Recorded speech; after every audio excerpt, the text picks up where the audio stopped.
বরগুনা মাছ বাজার, বরগুনা মাছ বাজার, পানির দাম ইলিশ মাছ খাইয়ে রাখেন বাবু। পানির দাম ইলিশ মাছ, পানির দামে 500।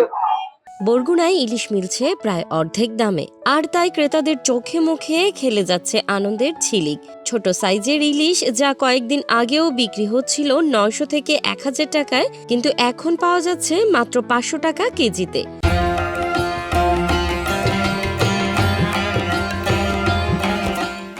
ভরা মৌসুমে ইলিশের যোগান বেড়ে যাওয়ায় মাইকিং করে ইলিশ বিক্রি করছেন ক্রেতারা।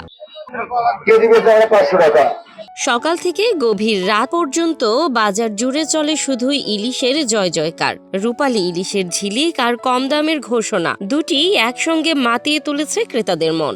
এটা তো 500 টাকা যে মাছগুলো বিক্রি হয় এটা এগাঙ্গের না, এটা হইলে সমুদ্রের মাছ। এই ঘরগাঙ্গের মাছ হইলে এখন 800 টাকা কেজি।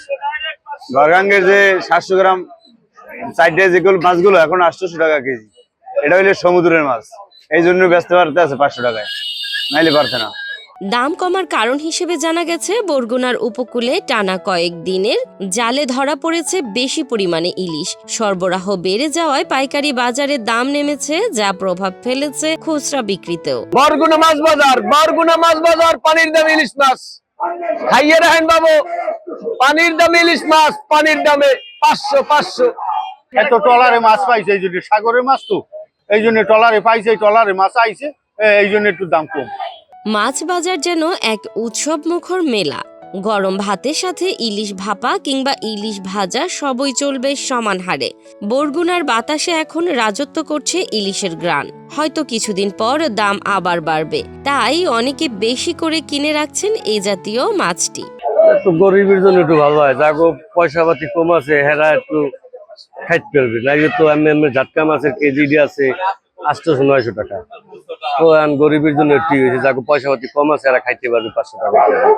এই জন্য টলারে পাইছে, টলারে মাছ আইছে এই জন্য একটু দাম কম। আবার দাম বাড়িয়ে যাইবে, মাছ না আইলে এবার দাম বাড়িয়ে, এক সপ্তাহ লাগবে না, তার আগেই দাম বাড়িয়ে যাইবে।